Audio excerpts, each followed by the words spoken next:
तार साहब, आप तो अमेरिका में बैठे हुए हैं और वेस्टर्न इकोनॉमीज को बड़े अच्छे से समझते हैं। पूरा जो वेस्टर्न अपरेटस किस तरह ग्रो कर रहा है।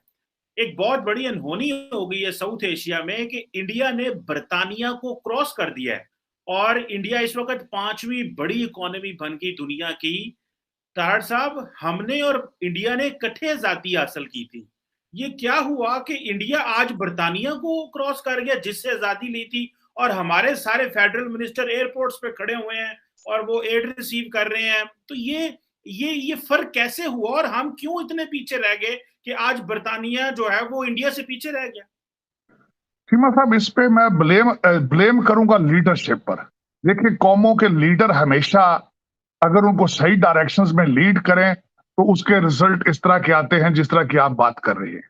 बल्कि इसको भी मैं कहूंगा कि मैंने रिसेंटली मोदी साहब ने अपने लोगों से जब स्पीच दे रहे थे, मैंने उसके बारे में एक आर्टिकल पढ़ा कि उन्होंने कहा कि 2047 तक हम भारत को एक डेवलप्ड कंट्री बनाने के लिए मेरी मदद करें।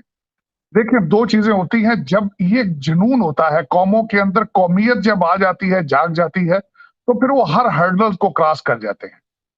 इंग्लैंड में इस वक्त जो है वहां भी पॉलिटिकल इंस्टेबिलिटी है, बोरिस येल्सन का जो क्राइसिस है वो है।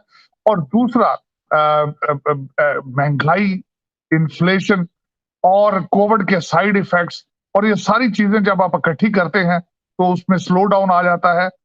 और दूसरा ये होता है कि इस वक्त मैं हमेशा ये कहता हूं कि मोदी साहब की मूवमेंट एक नेशनलिस्ट मूवमेंट थी, और उन्होंने भारत के बसने वालों को स्टेरॉइड्स पे कर दिया। और उसी की वजह से आप देख रहे हैं कि वो अपनी हर हर्डल को क्रॉस कर रहे हैं और उसकी विल रखते हैं, ख्वाहिश रखते हैं कि दुनिया के चैलेंजेस क्रॉस करें। वहां उनकी जो पिछले दिनों सदर का इलेक्शन हुआ, जिस खातून को उसमें प्रेफर किया गया उसको देखें आप। और उसके बाद उनका स्पेस के अंदर जाना भारत का इस वक्त, और दूसरी चीजें जब देखते हैं तो उसमें नजर आता है मोटिवेशन। They are charged. इस वक्त मोदी साहब ने ये जरूर किया है कि वहां लीडरशिप में आके उनको चार्ज कर दिया है। They are on steroids and high volt battery है उस पे। और नेशनलिज्म, ये सारी चीजें उनको प्रोवाइड कर रहे हैं, और उसमें वो दे आर स्पीडों पे है। अफसोस के साथ आप खैर कह रहे हैं हमारा डीएनए तो सेम है। आप उनकी बात करते हैं, वो तो 1947 से हमसे अलग हुए। चाइना हमसे बाद आजाद हुआ है। और उसके बाद अगर देखना चाहते हैं चाइना हमारे बाद आजाद हुए, आप देखें तो बांग्लादेश को देखें, वो तो 73 में 70s में हमसे हटा है, वो आगे जा रहा है। मुझे तो अब लग रहा है अफगानिस्तान भी आपसे आगे चला जाएगा, क्योंकि जिस तरीके से उनके हालात हैं, करेंसी आपकी उनसे बेहतर है। लेकिन ये कि हमारा जो ट्रेंड है वो ये है कि अभी जिस तरह आईएमएफ की किस्त पिछले दिनों आई है, और जिस तरीके से सैलाब को एक अपॉर्चुनिटी समझा जा रहा है, हमारा माइंडसेट जो है वो लेकर भागना हमारा माइंडसेट है। हमने भी तरक्की बहुत की है, लेकिन पाकिस्तान के अंदर नहीं की, दुबई में की है। हमने तरक्की बहुत की है और लंदन में की है। हमने तरक्की बहुत की है, टोरंटो अमेरिका में की है, टोरंटो में की है। आप आके इनके अपने सियासतदानों के, आपके रूलिंग एलीट के घर देखें, ब्यूरोक्रेट्स के घर देखें आके यहाँ पे, तो एकड़ों पर है उनके। और जिस तरह सारा पैसा, मैं कई दफा कह चुका हूं कि स्विस बैंकों में भारत आपसे साइज में बहुत बड़ा है, लेकिन स्विस बैंकों में पाकिस्तानी, वहां आपने बहुत तरक्की की है। तो आप तरक्की में पीछे नहीं है, लेकिन पाकिस्तान के अंदर नहीं कर रहे, आप बाहर कर रहे हैं। और आप इंडिविजुअली ड्रिवन है। वो कहते हैं कि सेल्फ सेंटर्ड है, मी माई सेल्फ एंड माइन। हम उससे आगे ग्रो नहीं कर पा रहे। ये जो अभी भी आपको आईएमएफ की किस्त आई है, ये भी वहां से इस्लामाबाद से बाहर नहीं जाएगी। जो सैलाब के अब पैसे आ रहे हैं, वो भी इस्लामाबाद से बाहर नहीं जाएंगे। गरीब का बच्चा अपनी जंग खुद लड़ेगा।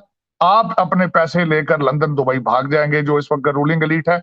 पाकिस्तान में पैसे लाना कभी भी मुश्किल नहीं रहा, उसको असल जगह पर लगाना मसला रहा है।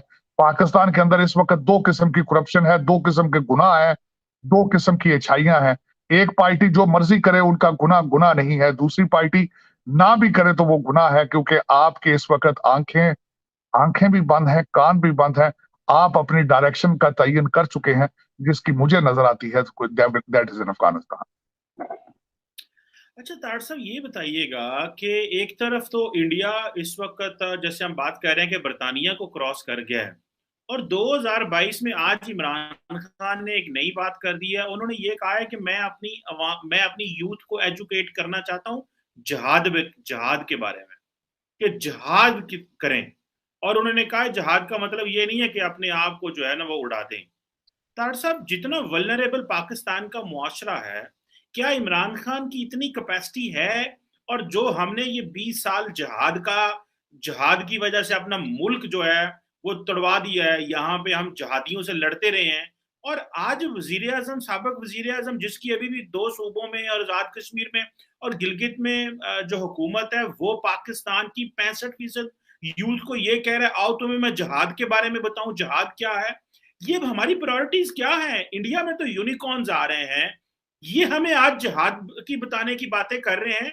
ये इमरान खान क्या प्रायोरिटी सेट कर रहे हैं हमारी?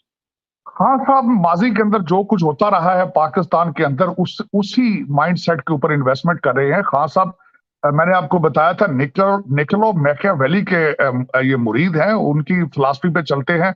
वो भी फियर ओवर लव के वो मानते थे, और he is not a respectable political scientist जो मैकियावेली थे। तो खान साहब दर हकीकत जियाउल हक ने जो इन्वेस्टमेंट की थी पाकिस्तान में जिहाद पे, उसको कैश कराने की कोशिश कर रहे हैं, उसका कार्ड इस्तेमाल कर रहे हैं।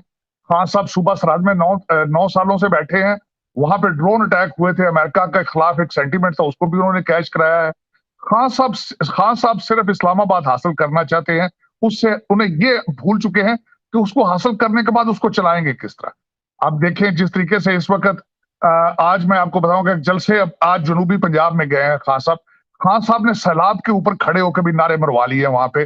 खान साहब ने वहां पे फलाही इकट्ठ नहीं किया, वहां पे भी आज जाके मजहबी और सियासी टच उन्होंने दिया है वहां जाके।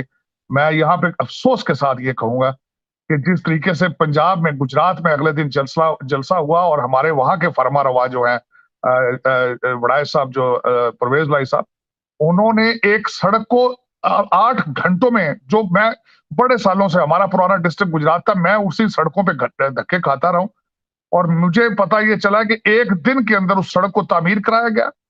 और माइंड सेट इस पार्टी का देखें, जो स्टेज लगाया गया उस पे प्राइम मिनिस्टर की चेयर रखी गई, और उस पे चेयर पे बैठे प्राइम मिनिस्टर साहब। तो एक पार्टी बिल्कुल ही आउट ऑफ माइंड हो, फिक्शन में हो, जिहाद की तरफ डायरेक्शन हो। आप अगले दिन इन्होंने बनीगाला में इंसाफ स्टूडेंट फेडरेशन के बच्चों को इकट्ठा करके उन्हें ये नहीं दरस दिया कि जाके पढ़ो, टेक्नोलॉजी देखो, पाकिस्तान की तकदीर किस तरह बदलनी है। खान साहब ने कहा घरों में जाओ, तबलीग करो। हाँ साहब, अब मेरी अपील होगी आपसे कि अपने बच्चे क्यों नहीं बुलाते यहाँ आप इस जिहाद के लिए? आप अपने बच्चों को क्यों नहीं बुलाते इस तबलीग के लिए? आप दूसरों के बच्चों की कुर्बानियां देना चाहते हैं अपनी हुकूमत हासिल करने के लिए? इक़्तिदार की हवस की एक हद होती है, मैं समझता हूँ we are touching the depth of it. मैं बड़े अरसे से कहता हूं कि हम पस्तियों को टच कर चुके हैं, अब इसके बाद हमें रिवाइव करना होगा, ऊपर आना होगा। लेकिन मेरा ख्याल है पस्ती वो आ ही नहीं रही है जिसकी वो खान साहब की तस्वीर जो ड्रा कर रहे हैं कि मेरे पास से ना कोई डॉलर कंट्रोल में है, ना किसी पार्टी के पास रोड मैप है। ताली आपके सारे इंस्टीट्यूशन इस वक्त इस तरह से ताले लग चुके हैं, इंस्टीट्यूशंस की आंखों पे पट्टियां बन चुकी हैं।